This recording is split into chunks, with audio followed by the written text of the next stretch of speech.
जय हिंद फ्रेंड्स। तो हम पढ़ते थे महाराष्ट्र शासकीय विद्यालय श्री एक मिनट ना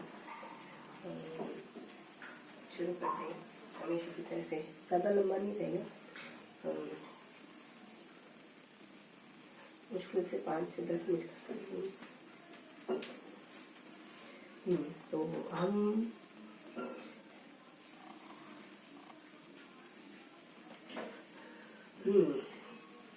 थोड़ा सा तबीयत साल से ही तो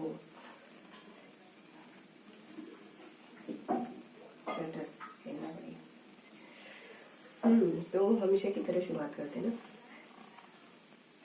धार्मिक से चीज बताऊंगी तो उद्धव,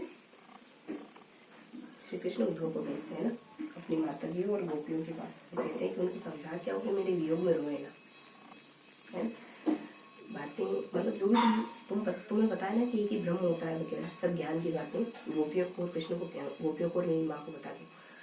तो वो जाते हैं, उनको तो बहुत अच्छा लगता है कि मुझे अपना ज्ञान दिखाने का मौका मिलेगा। तो उन्होंने कहा कि अपनी माँ से क्या कहूँगा मैं, तुम्हारी माँ से क्या कहूँगा। गोपियों को तो ठीक है कि कहना कि तुम्हारी गोद याद आती वगैरह वगैरह। इतनी याद आती तो आके नहीं जाते, ऐसे ही कुछ संदेश भेजा।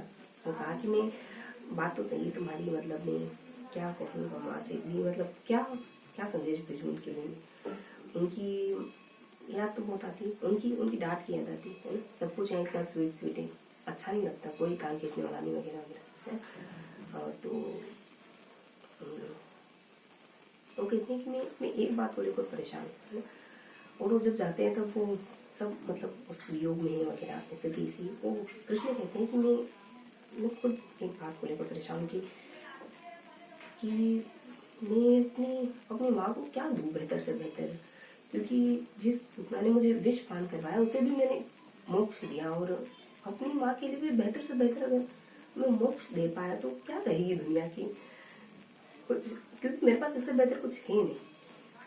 तो दुनिया क्या कहेगी कि मैंने दोनों को बराबर रखा, है ना। तो मैं ये बता रही थी कि आप कुछ भी सोचें, वो सिर्फ सोचना होता है, विचार होता है, सीधा करिए, है ना। क्योंकि गोपियाँ जानती, उद्धव ये बताने आई, उद्धव ये जान सकते हैं कि प्यार क्या होता है, कैसे होता है, पर कर नहीं सकते क्योंकि थ्योरी अलग और प्रैक्टिकल चीज अलग होती है ना। आप अच्छा सोचे या बुरा सोचे, आप जब पढ़ रहे थे तब आप खुश हैं तब भी वो एक विचार खलल डालेगा आपकी पढ़ाई में। अगर आप दुखी हैं तब भी वो विचार भरे जो आपको परेशान करें, जो आपको डिस्टर्ब कर सकता है। तो आप सीधा धरातल पर उतरिए, सीधा करिए, विचारों को परे रहने दीजिए। मैं तो एक क्षण भर नहीं सोती हूँ, पता नहीं एक सेकंड पहले क्या सोचती होती और अगले क्षण क्या कर देती हूँ। मैं खुद नहीं कह पाती मैं किस बात को लेकर शुरू बस करूंगी, जो मतलब ये भी नहीं कहूंगी कि मैंने सोचा है, क्योंकि फिर बहुत ज्यादा स्ट्रिक्ट हो जाता है। जब देखो ये बहुत संभल के चलना होता है। अगर आप कहते ना कि मैं ये करके रहूंगा तो इस दबाव में ये होता है कि शायद आप शक कर रहे हैं अपने आप में, वरना इतनी बार कहने की जरूरत क्या है कि करके रहूंगा कर सकते तो इतना कहना ही नहीं होता है। और ये है कि जब आप इतनी बार कहते हैं तब बात फुलफिल होती है, आपका काम फुलफिल हो जाता है, तो आपके अहम को सांत्वना मिलती, मैंने कहा था और कर दिखाया। और ये जो अपन दावा ठोकते हैं ना कि मैं करूंगा मैं करके रहूंगा, मतलब छोटा मोटा काम, ऐसा कोई बड़ा हो तो अपने आप को बहुत बार कहना होता है, लेकिन अगर कुछ 8 घंटे पड़ा मतलब छोटा है ना, उससे छोटा जो आपकी जिंदगी में बहुत बड़ा है, बहुत बार कहते हैं, इसका मतलब आप पहले ही शक पैदा करें। इतनी बार कहने का मतलब क्या है ना। पर ये है कि अगर आप नहीं कहते और कर जाते तो फिर आपके उस मैं को भी सांत्वना नहीं मिलेगी। ऐसा लगेगा कि ये तो कुछ था ही नहीं। तो आप जो विनम्र होते हैं ना वो बहुत कुछ कर जाते हैं, लेकिन उनको एहसास ही नहीं होता। 8 घंटे देगा 10 घंटे पढ़ लेंगे और उसको भी मानेंगे नहीं, गिनेंगे नहीं, है ना। तो ये है कि अगर हम बहुत ज़्यादा इससे बचें ना, दिखावे से और इन सबसे, मतलब बहुत ज़्यादा मैं नहीं कहूँगी, मुझे अच्छे नहीं लगते हैं ये शब्द ऐसे। तो अपने आप को समझने की कोशिश मत करो। आप पहले ही नहीं हो जो इस तरीके के, है ना। मैंने ऐसा क्यों सोचा, क्यों नहीं आया, विचार हमेशा चलते रहते हैं। हमारा मस्तिष्क, हमारा काम ही यही, मतलब मस्तिष्क का काम ही यही है, कुछ ना कुछ सोचते रहना। मेरे दिमाग में कुछ मतलब कभी कभी दिमाग तो हमेशा सोच रहा है, चल कुछ और आता है, विचार कुछ चल रहे होते हैं और मैं करे कुछ और जाती हूँ। अच्छा भले रो रही होती हूँ, हंस रही होती हूँ, कुछ भी कर रही, किताब पढ़ जाती हूँ। लोग पागल कहेंगे क्या नाटक रही है।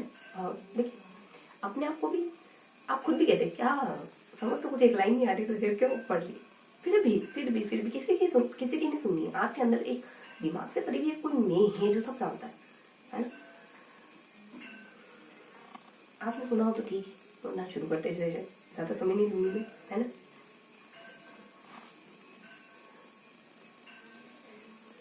तो 5 मिनट हो गए और मुश्किल से 5 मिनट का और समय लेंगे। ज़्यादा कुछ पढ़ाया नहीं है मैंने कल आपको, कुछ समझा था बस, थोड़ा बहुत हल्का हल्का से जाना था, हल्का हल्का से जाना था, है ना।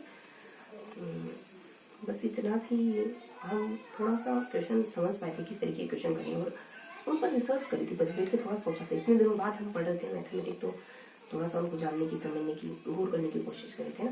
कुछ सवाल थे जैसे एक चैप्टर शुरू इस टेक से याद करने की कोशिश करी थी कि एक चैप्टर शुरू हो रहा है, खत्म हो रहा है, ऐसा करके। तो लाभ हानि के सवाल पढ़े थे। सिंपल सा सवाल था कि 800 रुपये में 800 में कोई चीज़ खरीदी, 900 में बेच दी, है ना। तो लाभ क्या कितना हुआ, 5 रुपीज़ और 5 मतलब कोई सामान आपने ज़्यादा खरीदा और आपने 1000 रुपये में 1000, मुझे अंग्रेजी में बोलना है क्या है, 5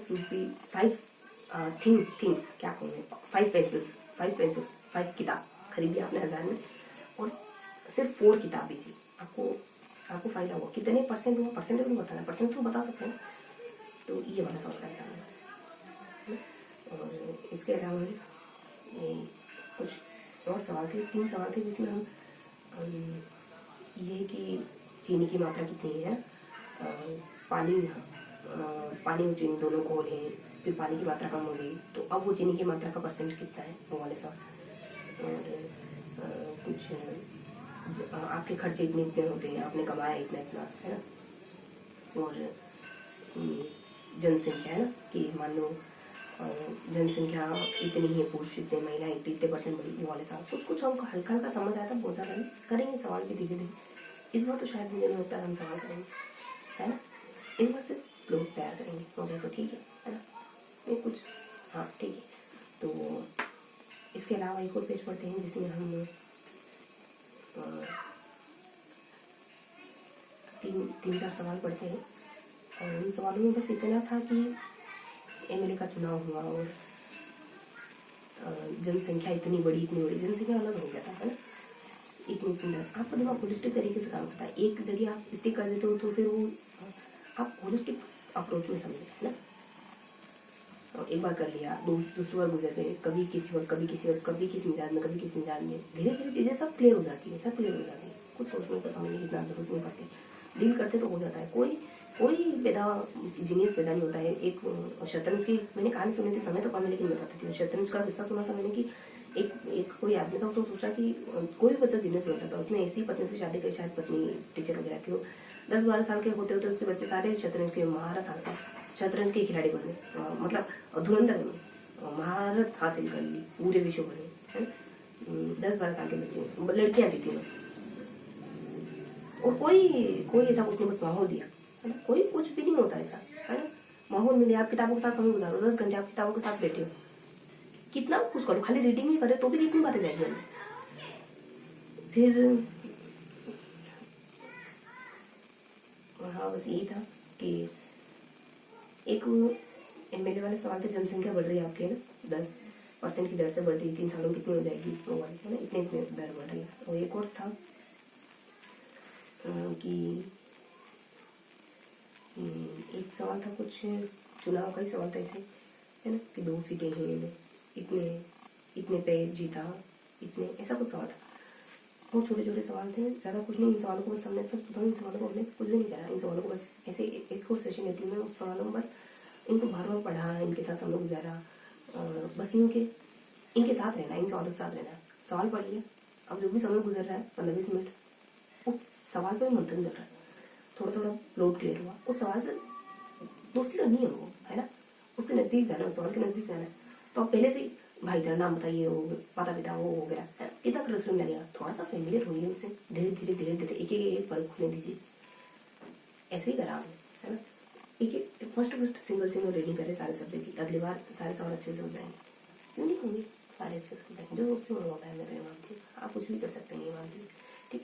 तो अब अपन एमसीक्यूज क्वेश्चन कर रहे थे फटाफट से, मुझे ज़्यादा समझ, ओह माय गॉड, तो हमारा 10 मिनट का समय तो हो चुका है।